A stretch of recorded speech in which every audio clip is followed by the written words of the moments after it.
আল্লাহ বললেন ওয়া আশিরুহুন্না বিল মা'রুফ, স্ত্রীর সাথে কোমল ভাষায়, ভালো শব্দে, ভালো বাক্যে, ভালো কথা বলো। স্ত্রীর সাথে খারাপ আচরণ করো না। স্ত্রীকে দেখলে তুমি মুচকি হাসি দাও।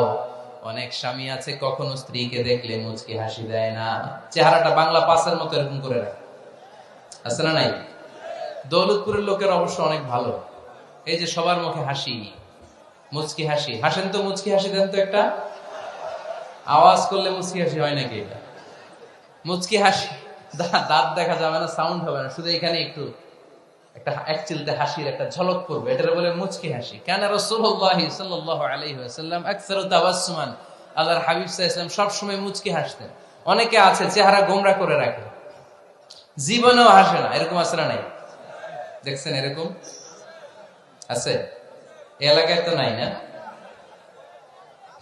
আছে। হাসবেন, হাসবেন। মুচকি হাসতে পয়সা লাগে না, পয়সা লাগে, এজন্য হাসবেন। আল্লাহর হাবিব সাল্লাল্লাহু আলাইহি ওয়াসাল্লাম বলেছেন ফাস্তাউসু বিন-নিসাই খায়রা, নারীর সাথে ভালো আচরণ করো।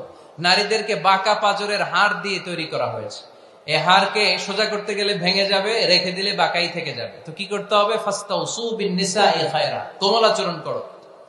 আবার আল্লাহর হাবিব সাল্লাল্লাহু আলাইহি ওয়াসাল্লাম বললেন রিফকাম বিল কাওয়ারিদ, নারীদেরকে কাচের তৈজসপত্র, বাসনের সাথে, গ্লাসের সাথে আল্লাহর হাবিব সাল্লাল্লাহু আলাইহি ওয়াসাল্লাম তুলনা করলেন। কাচের তৈজসপত্র, কাচের গ্লাস, কাচের প্লেট যেমনি আস্তে তুলতে হয়, আস্তে রাখতে হয়, নারীদের সাথে এরকম কোমল আচরণ করার আদেশ দিয়েছে কে? কাচের গ্লাস, তৈজসপত্র, জগ কিভাবে রাখেন আপনারা? খুব জোরে এরকম ধপাস করে নাকি? উঠানোর সময় ধপাস করে উঠান? খুব স্মুথলি, স্মুথলি এটা ধরতে হয়, স্মুথলি এটা রাখতে হয়। তেমনি নারীদের সাথেও স্মুথলি আচরণ করবেন। নারীদেরকে যত আপনি